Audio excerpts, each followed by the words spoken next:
It's my pleasure to welcome to Haus Der Kunst Kendell Geers, the artist who is currently based in Brussels and has lived and worked in Brussels since the year 2000.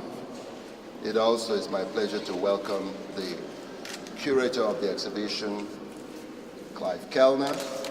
Clive Kellner was the director of the Johannesburg Art Gallery, the main museum of the city of Johannesburg. It's a historical institution. Call it a kind of, a mini encyclopedic museum, with collections ranging from Renaissance to African art objects and so on. Kellner currently, works as, curator at large and consultant for a new institution, the Gordon Shackett, Museum of African Art, that is in the process of development in Johannesburg, one of the first museums of its kind to be developed on the African continent. One of the first that's not, a state institution. And so I will hand over to Clive, who is the curator of the exhibition. We are very, very pleased and grateful to Clive for coming on board as a guest curator at Haus Der Kunst. And I hope that, Clive's, comments and tour of the exhibition will help elucidate parts of the understanding of Kendell Geers' work. So thank you so much. I looked at the exhibition in terms of the period he spent in South Africa and the period he has spent in Europe. And this was the fundamental approach to curating the exhibition. There are two significant parts, 1988 to the year 2000, which is defined as politically as the period in South Africa, and the period from 2000 to 2012, Kendell spent living and working in Europe, is how it's been described as a more poetic. To introduce the exhibition, I wanted to create an archive, and we're going to move through the room into the archive, and I just want to describe and talk to some of the elements in that room. So if we could all move into the first room. Okay, the archive is really an introduction to the exhibition. It's not to provide a framework for what you're going to see upstairs, which is 3 rooms. The first room around South Africa and the political period. The second is a major installation for post-pagan punk pop. And the third room is the European period, described as the poetic. On the wall is an artwork called TWCV. It is the artist's curriculum vitae, but it is also an artwork. And the artwork, or the CV, starts with the date 1652, which is the advent of Jan van Riebeeck arriving at the Cape Colony and declaring it a Dutch colony. This is a fundamental point of which the early political work and Kendell's identity and artist spurns off this date. It's an important historical moment. If you look at the CV, there are a number of historical events, philosophical writers, intellectual moments in it, and some of the personal issues and personal moments in Kendell's life. So working with this idea of the CV as a template, as a backbone to the exhibition, there are 3 cabinets in the exhibition. The first cabinet is personal objects of Kendell Geers. There are objects in there which relate to his life and to his identity. And the fundamental question relates to the artist's persona, the artist's personality and identity, related to politics, related to how he sees the world and interprets and make objects that are socially and politically embedded. So the first is the personal, the second is the political cabinet that contextualizes some of the artworks upstairs related to political events in South Africa. And the third cabinet relates to literature, literary influences that have influenced the artist. So let me describe, because there are a lot of people, it's quite difficult to do each object. But in the first cabinet, there's the death certificate of Kendell's grandfather, Jacobus Hendrik Tourius Jacobus Hermanus Pieter Geers. Thank you. And if you link that, if you take that name, that's a Dutch origin name, in 1652, that is the advent of the Dutch arriving in South Africa. Here with a series called Suburbia, a photographic series that Kendell made. Actually, there are 80 images in the full series. We've selected to show 48, just given space considerations. The work was shown at the Documenta that Okwui curated several years ago, I think it was 2002. These images, Kendell made a series looking at the security elements, the gates, the barbed wire, the security signage that you find on homes in Johannesburg suburbs. Okay? Kendell's going to talk to some of the work as well. I just want to point out a couple of key elements. In some of the works over here, for example, we start to see the introduction of barbed wire. It's on the fences of the homes. You see barbed wire on the fence that's installed in the gallery. Behind you on the floor is the first early barbed wire work called Flat Wrap, and it moves into the larger fence installation, and then the fence gets aestheticized as it moves through into big installations like post-pagan punk pop.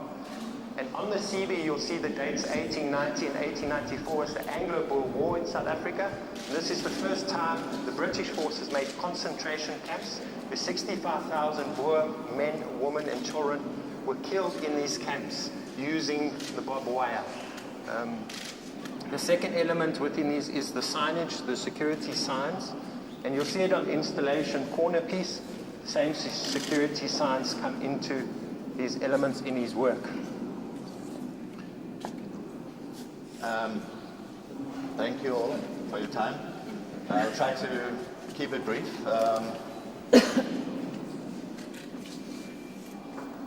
A lot of my work references multiple themes or multiple quotations all at the same time.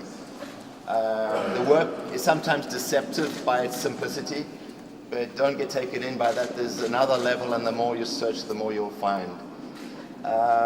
When I made this work, now the reason why there's 80 and the reason why you see it on a grid like this is because I was thinking very much about this idea of suburbia, these grids of homes, where people are living in these behind these endless high-rise walls with their security, in these strange utopias. And of course, with this work, I was thinking very much about the art historical reference of Dan Graham's Homes for America, and what had changed, what made the South Africa that I was living in different than Dan Graham's 1970s. What made the difference between the way homes were constructed in 70s American, New Jersey, suburbia, and South Africa. Now, the interesting thing about the security signs is I started to realize at some point in time that security is not something that is really functional. It's more purely psychological. And I was interested in how we communicate this idea of security rather than the reality of security. Because in the South Africa I grew up in as a kid, we had these walls that you probably had all over the world, which was just glass on top of the wall. And it's something that I bring back in my work later on.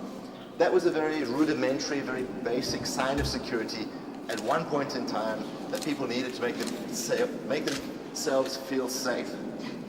As time changed and as the idea of danger changed, they needed to change the idea of security, changing the signs. So what you find here, for instance, in a house like this, you start to see the overlapping of signs, how one generation of security sign is replaced by another generation of security sign, because the concept of making yourself feel, the signs you needed to protect yourself changed.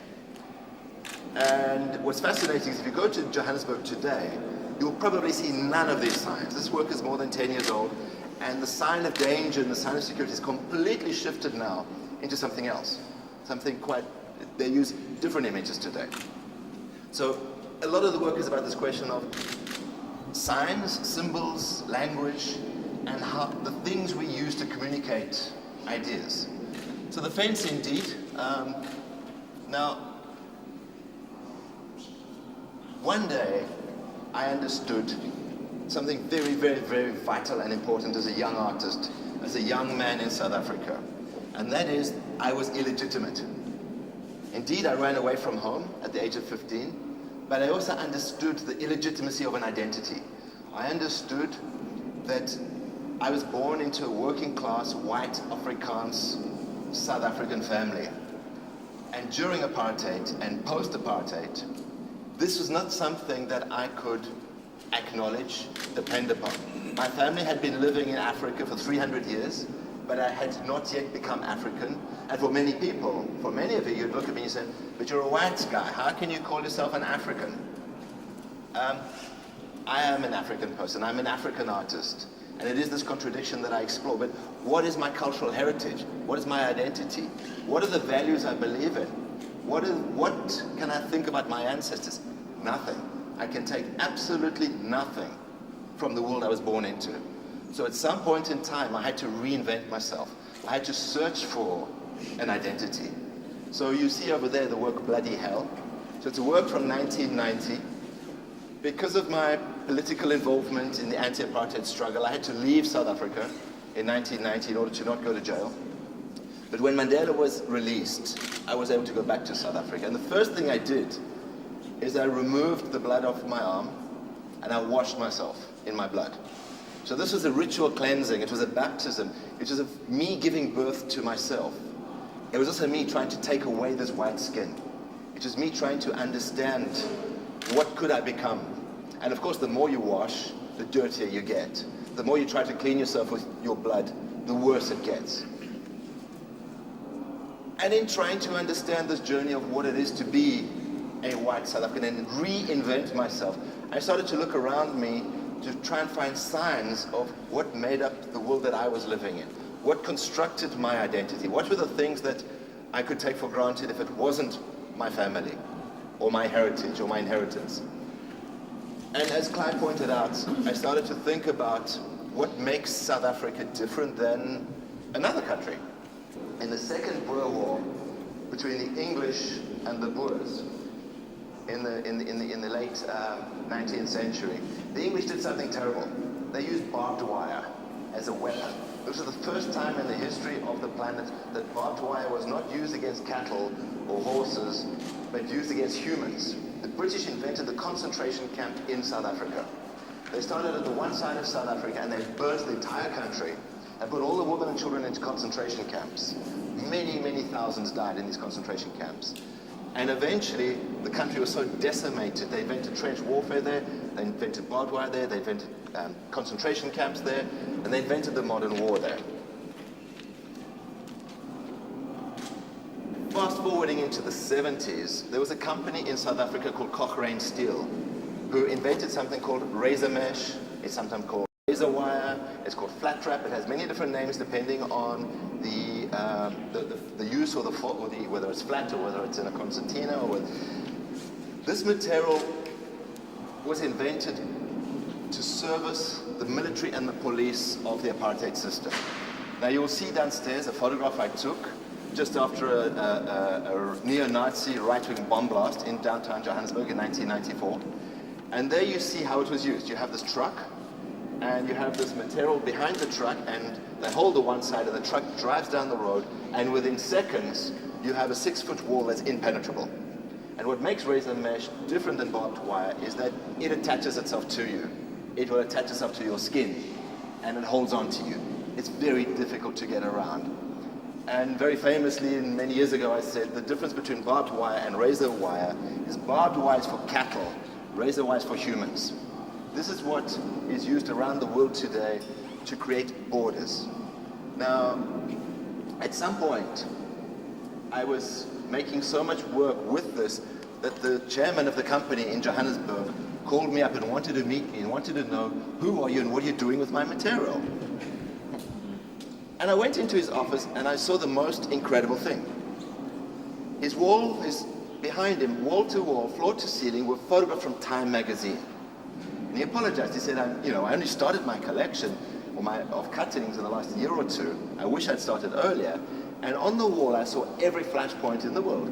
Abu Ghraib prison, Guantanamo Bay, Palestine, Somalia. It was all there.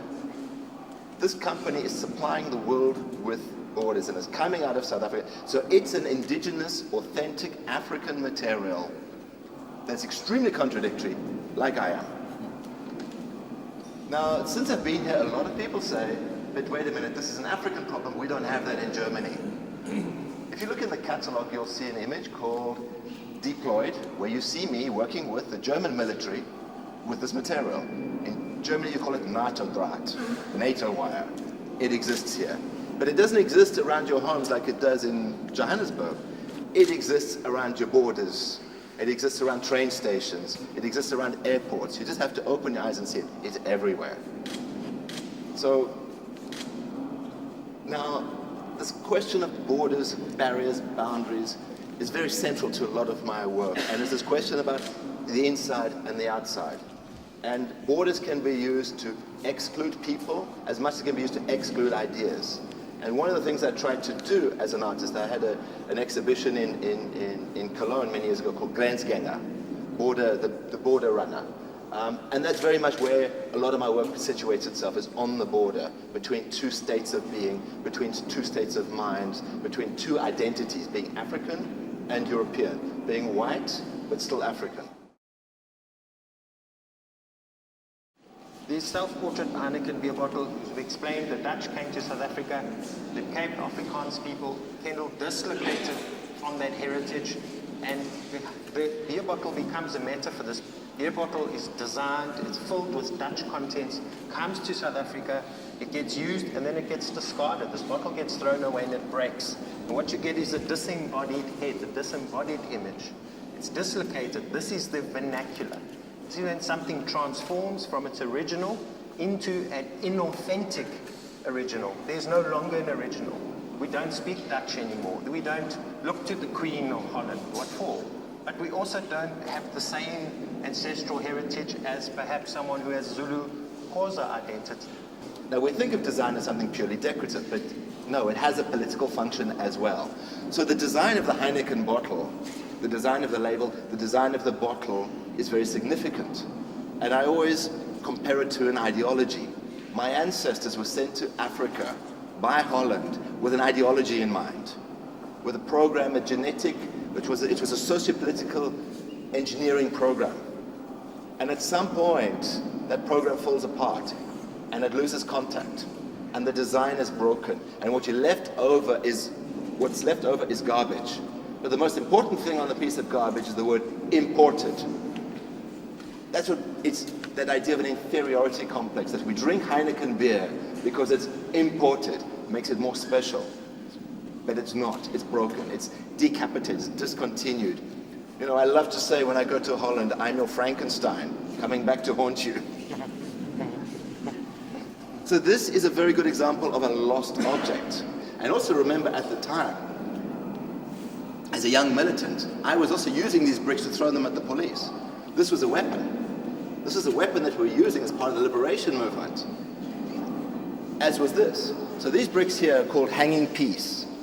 But the double meaning on the word peace, it's not spelled peace as in peace. It's spelled peace as in gun, P-I-E-C, a weapon. It's a hanging weapon. And this was a technique towards the end of apartheid. What would happen was, on the freeways leading to the coastal holiday resorts for mostly for white people, a lot of disimpoverished people who were living in these shacks, they would take a rock or a brick or some heavy object and suspend it from the bridge over the freeway. And then they would be long gone, and the cars would come speeding down the freeway on their way to the holidays, and they would hit the brick. So the brick was not moving, the car was moving. And this was a weapon that was used in the anti-apartheid movement. Putting them like this, hanging where you can enter into it, the work starts to implicate you. As here you change your body in relation to the object to read it, there you walk through it more carefully. And what it does is it implicates you in a greater community, because you can walk through there very quickly and very fast and set the bricks in motion without putting yourself in any kind of risk or danger. But what you do is you put the danger to the person behind you. The risk is the person behind you, because they're going to get hurt by the brick coming back. And that becomes a very beautiful metaphor for life for me today.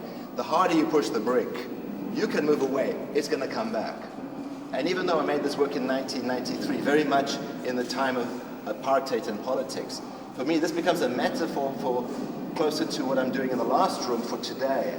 The lifestyles we're living, the lifestyles of excess and luxury, the consequence of the planet melting down, because we all want to have good lives, and the consequence of those good lives in the third world, you'll see on my CV, Antarctica is melting, icebergs are falling off the North Pole and the South Pole, tsunamis, earthquakes, the consequence of global warming, which is our ancestors pushing the bricks too hard.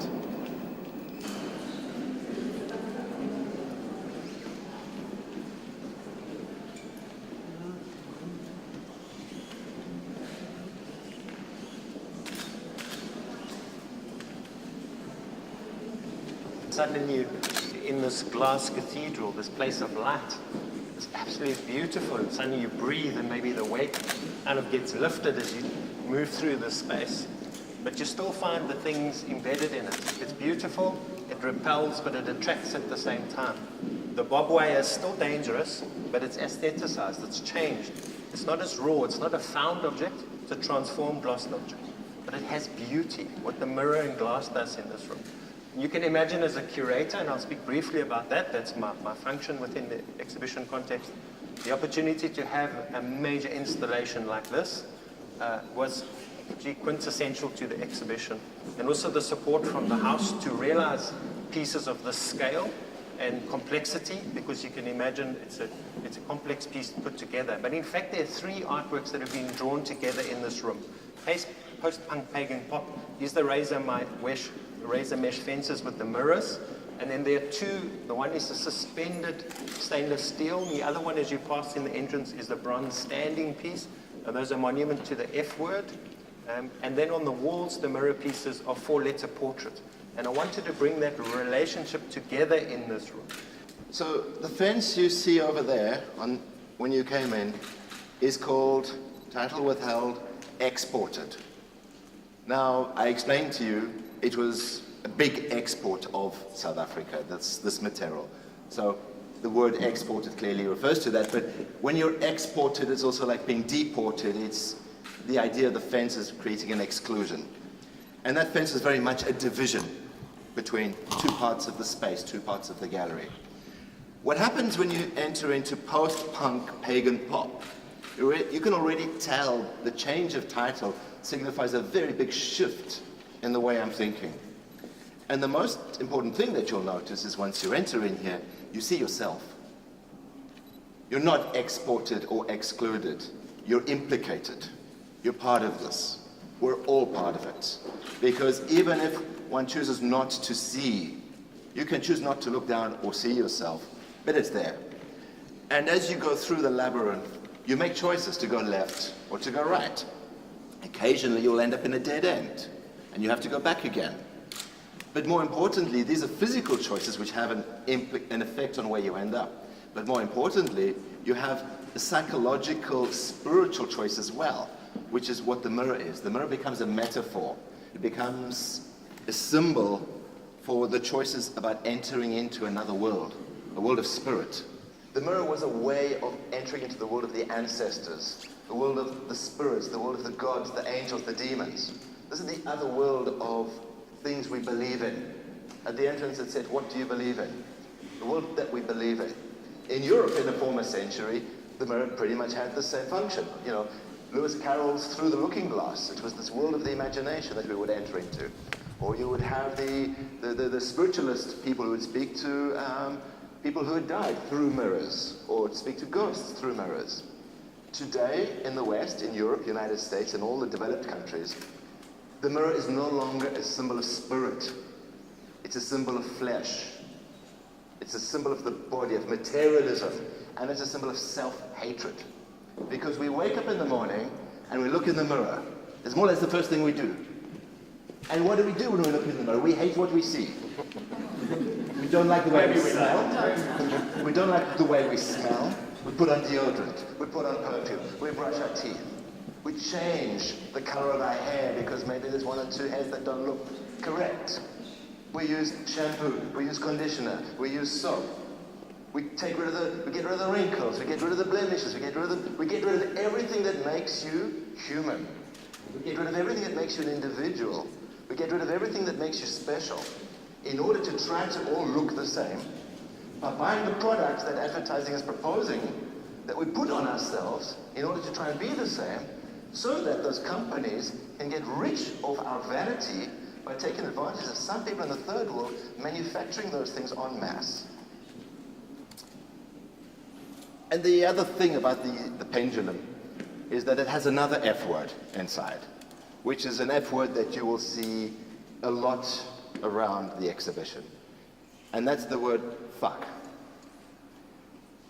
Now you will know immediately I'm not using this word in a pejorative way, in a negative way, because I put it on my own face. It's on the big banner outside the museum, it's on the invitation. I've taken this word and I've painted myself in it. So it's obviously a word that I have respect for. I have respect for it, why? I have respect because it's one of the last magic words.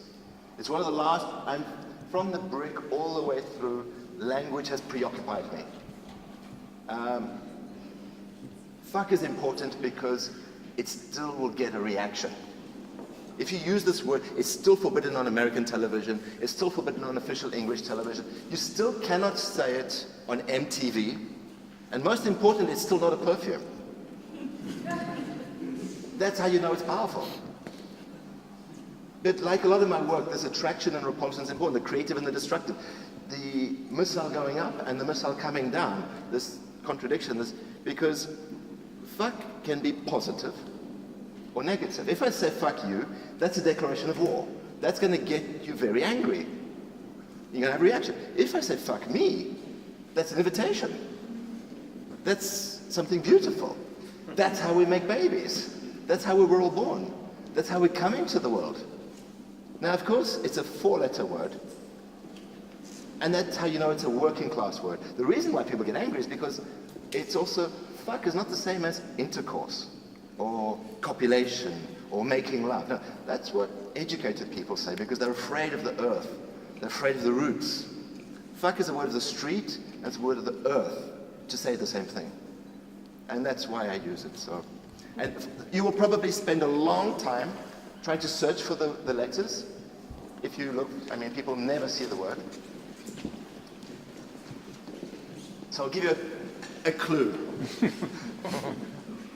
So one of the things I do, as you're standing on the mirror, the alchemists would say, as above, so below. Nietzsche said, when you look into the abyss looks into you. He said, when you fight a monster, be careful and become a monster. So this idea of the double is, you see it all over my work. So what I do is I take the word fuck and I fold it together 4 times. So the fracture lettering downstairs that will have Hitler rolling in his grave says fuck in the forbidden typeface. It's folded together. And that way when you're folding it, the word becomes flesh. The text becomes image. And that way it's speaking to your rational brain reading, but it's also speaking to your animal brain as an image. And over here is a skull of an African gentleman that was killed with a bullet wound some time ago, a century or so back. These 4 objects, all skulls, Kendell has explained it in the most fantastic way, and I'm just totally going to appropriate it and say it in front of him, because it's so wonderful. This is the effluence, this is the detritus that comes after the colonial imperialist project. Each of these objects were bought in the flea market of Brussels by Kendell. So yeah, you have 400 years of colonization, 400 of plowing, raping, plundering, taking from the various third world countries. You bring it into Western Europe, and the end of the imperialist project, it's like, oops, oh sorry, we've made a mistake. The King of Belgium took Congo as his birthday present. Oh, we've done really wrong. We no longer like that. It's all over.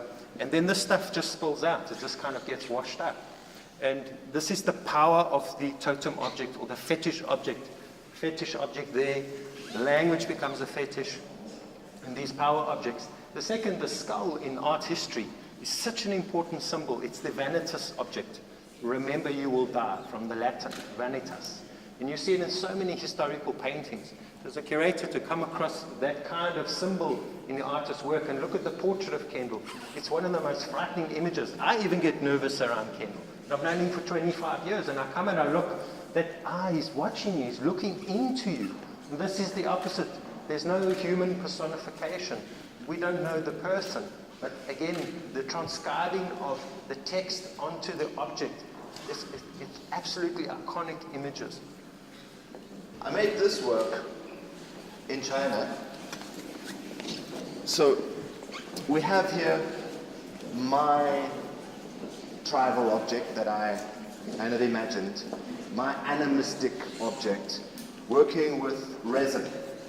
It's plastic. It's a byproduct of oil. So the oil industry goes to service your car so we can drive around and have a good time. But then there are a lot of byproducts from that, plastic being the most part. You know, your shoes are probably a byproduct of oil. And most things plastic. And there's a huge industry that is being created by these byproducts. And when I was working on this exhibition, it was at the time of the oil spill in the Gulf of Mexico. And I felt very, very touched and traumatized by these images of the birds and the animals with the oil dripping off them. And I wanted to also make my protest, or make my voice known in relation to what was going on. And I decided, from the logic of the way I've been working now, which is different from how it started, because now it's much more animistic, is to try to give an image to the spirit of oil, an image to the demon of oil.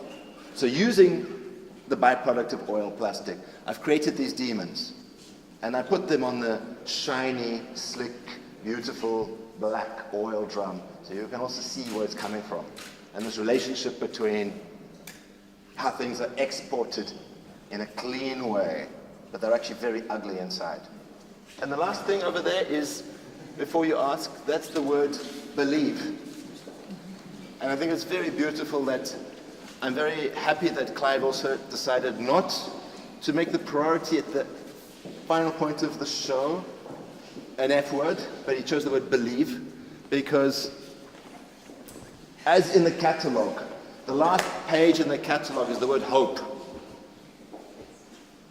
As with believe, we can't allow ourselves to despair just because people like Obama are castrated by the big businesses and by the money in the world. We can't allow ourselves to despair that politicians are unable to take us to a better future because big business has a different agenda. It's very important for me that one keeps the faith, that one continues to believe. And if you start in the morning, when you look in that mirror, by not hating yourself, that simple gesture to maybe use a little bit less perfume, a little bit less cream, a little bit less of the things which are not really necessary, you probably will go a long way to changing the world. It starts within, and it starts with believing in yourself, loving what you are, not what you could be.